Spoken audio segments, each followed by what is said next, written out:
कुछ जदीद शख्सियतें बाकी रह गई हैं जिसमें आप तो चंद जुमला आप भी इरशाद फरमाएं। आप तो इंस्टीट्यूट से बहुत ताल्लुक़ रखते हैं, आप हमेशा हर मुहिम में साथ।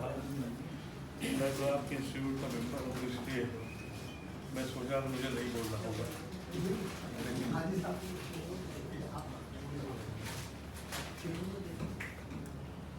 मैं सिर्फ ये कह सकता हूँ कि मुफ्ती साहब से ने जो कारनामा अंजाम दिया, ये कोई जुनूनी आदमी कर सकता है।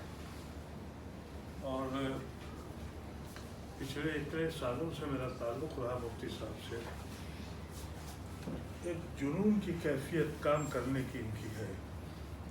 शाह वलील्लाह इंस्टीट्यूट में जो किताबों का जिक्र आपने किया, और लेकिन मैं तो बहुत से वाक़यात देखे। कभी कभी ऐसा हुआ कि मैं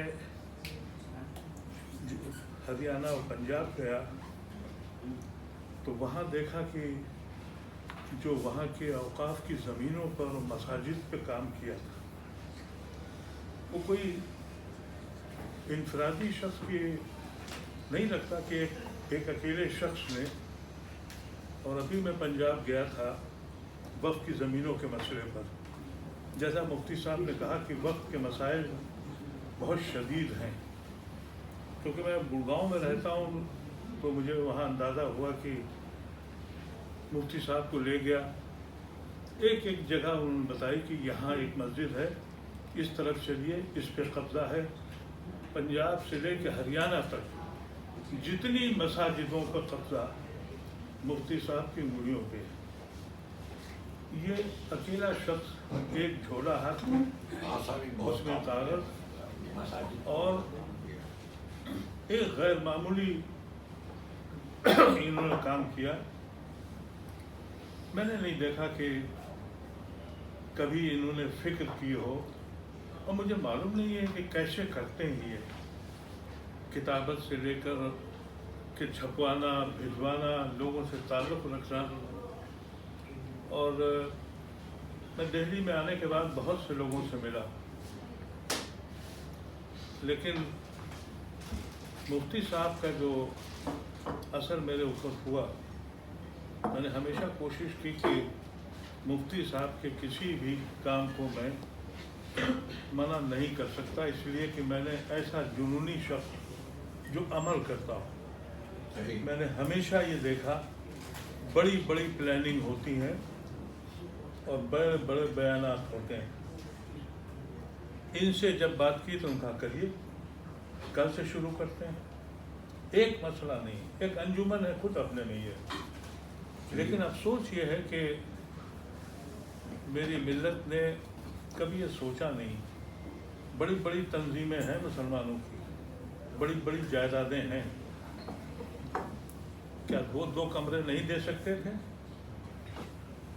हम लोगों के पास भी घर है, हम भी दे सकते थे। आप सोचिए कि इस शख्स को आज के दौर में न ये जानते हैं, मैं भी नहीं जानता और बहुत लोग नहीं जानते, इस आदमी को, इस शख्स को तो टाइप करना भी नहीं आता। लिखेंगे, मैंने देखा इनके मस्जिद के उस हुजरे में लेटे हुए हैं और उतनी जगह की पैर फैलाना मुश्किल है। किताबों के अंबार के बीच में बैठा एक आदमी लिख रहा है, फिर उसको लेके वो किताबत के लिए जाता है और फिर इतनी किताबें छपवा देता है सिर्फ शाह वलील्लाह इंस्टीट्यूट के ऊपर। इसके अलावा ये जो काम किए हैं, ये हम सब लोगों को पहले बैठना चाहिए था। मुफ्ती साहब को मीटिंग नहीं करनी चाहिए थी। ये हमारी कोताही, हमारी गलती थी और है कि हम अपने उन लोगों को की तरफ तवज्जो नहीं देते। मैं ये समझता हूँ कि अगर वाकई सोचना है तो आज बैठ के सोचिए कि भाई एक रहाइश अगर जब तक नहीं मिलती तो कम से कम 3 कमरे, 2 कमरों की रहाइश किराए पर इंस्टीट्यूट को दीजिए, जिससे इनके पास कोई शख्स बैठे जो टाइप कर सके, जो इनके लिए दौड़ धूप कर सके। एक अकेला शख्स दोपहर में बसों में और ट्रेनों में और रिक्शे पर और पैदल घूमता है और एक जुनून है कि मुझे काम करना है। ये वो लोग हैं जो कहीं दूर तक दिखाई नहीं पड़ते। मैं समझता हूँ आज इतनी अहम शख्सियात बैठी हैं, सबको एक फैसला करना चाहिए कि भाई पहली तारीख से हम एक 10,000 15,000 का एक कैंपस इनको साल भर के लिए देते हैं। इस बीच में यूनिवर्सिटी से बात करें, जैसा फराज शाहिद ने कहा, औकाफ से बात करें। औकाफ से बहुत आसानी से वक्फ बोर्ड से ज़मीन नहीं मिलेगी, लेकिन मुफ्ती साहब ये फैसला भी हम लोगों को करना चाहिए कि वक्फ की ज़मीनों पर हमें अब हासिल करने के लिए एक तंजीम बनानी पड़ेगी, एक करना पड़ेगा। जैसा अभी इमाम साहब ने कहा, ये मिल्लत की जायदाद है, लूट रही है, और हम खुद भी इसके ऊपर हम लोग भी एक पिछले महीने हफ्ते बैठे थे कि वक्फ की ज़मीनें बनाएंगे, एक हम भी प्लेटफॉर्म बना रहे हैं। लेकिन सरे दस्त भी बात ये मुझे फ़ोन करते हैं कि अदीब साहब फला जगह का फ़ोन आया, वो कहता है शाह वली इंस्टीट्यूट आना चाहता हूँ, क्या करूँ, क्या दिखाऊँ। लोग आना चाहते हैं उस इंस्टीट्यूट में कि भाई ये कौन लोग हैं जो इतनी किताबें लिख रहे हैं, इतना काम कर रहे हैं, ये है कहाँ। और ये घबरा के रात में फ़ोन आ रहा है, क्या करूँ, भाई कहीं चाय पिला देता हूँ, कहीं होटल में बुला देता हूँ। तो ये आज इस वक्त सबने बात निकाली, तो मैं ये कहता हूँ कि don't wait for anything, provide them at least 2 rooms. वो जो वक्त की जो हुजरा है, वहाँ पर भी तमाशे हमने देखे हैं। हम वहाँ बैठते थे मुफ्ती साहब के साथ, फिर वहीं के लोग आए कि साहब का अदीब साहब ने और मुफ्ती साहब ने मस्जिद पर कब्जा कर लिया है। और मैं उस दिन से उस मस्जिद में गया नहीं। इन्होंने मुझसे कहा कि आपने आना बंद कर दिया। मैंने कहा कि यहाँ तो मोहल्ले में लोग कह रहे हैं कि इन्होंने कब्जा कर लिया है।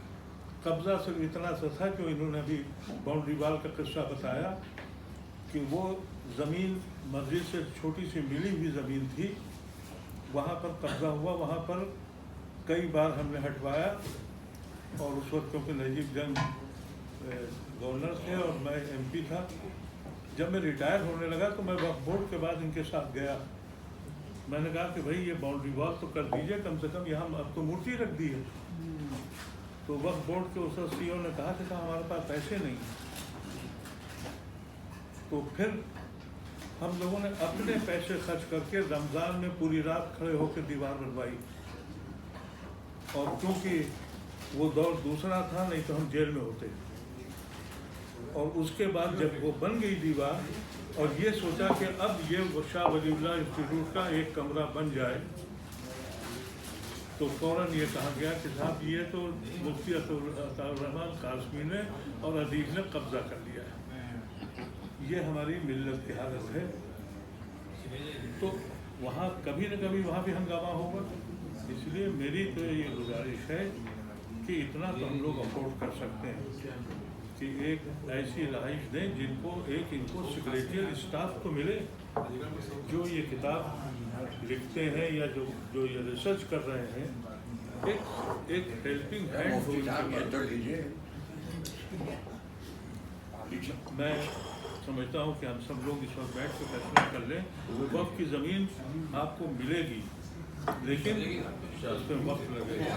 जब तक कि आप टेम्परेरी कहीं अपना एक दफ्तर बनाइए प्रॉपर, जहाँ लोगों को कह सकें। बहुत बहुत मैं